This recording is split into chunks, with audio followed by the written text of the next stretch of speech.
I moved to Nigeria from Canada 9 months ago, and this is what my life is like now.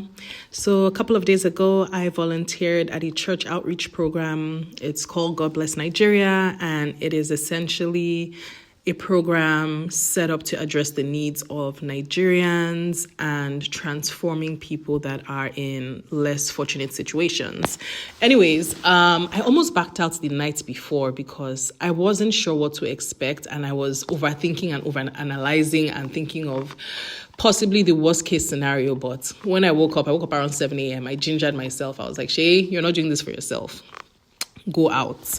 So got there, signed in, and I had to wait a little bit. I was waiting for my shirt and I was waiting to be assigned to a duty post to serve because the place I was supposed to serve was not ready at the time.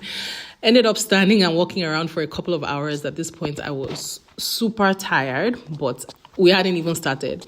Anyways, I eventually got assigned to the duty post of giving out native clothes to men, which was an interesting place to serve in because some of the men were very agitated. And Nigeria is a very patriarchal country, so you still have to be respectful regardless of status, right? So some of them were agitated, they didn't want to be talked to, they didn't want to queue up and all that good stuff, but it was all good.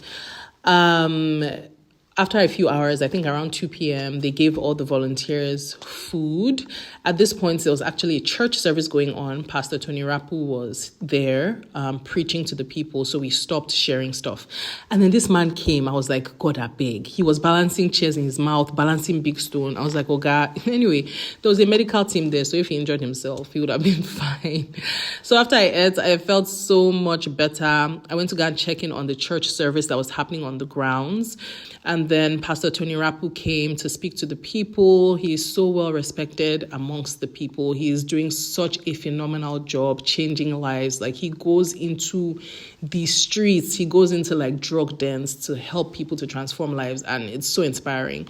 Anyway, after that, I went back to my duty post. At this point, the day was coming to an end. This was like 5 p.m. and everything was it was getting kind of rowdy. So I took a breather. I stepped back. I took a breather. We had finished sharing the men's clothes. And then I waited for my husband to pick me up and I headed home. But first, I stopped at a restaurant on Admiralty Way called Foodies. Someone introduced me to Foodies, and ever since then, they've been chopping my money. Their food is so good. Anyways, so I grabbed some food at Foodies. How much did it cost? It cost like 25K. I got a couple of things, to be fair. And then when I got home, I just showered. I was so exhausted. I popped Tylenol. But all in all, it was for a good cause. I was super happy and I had an amazing day.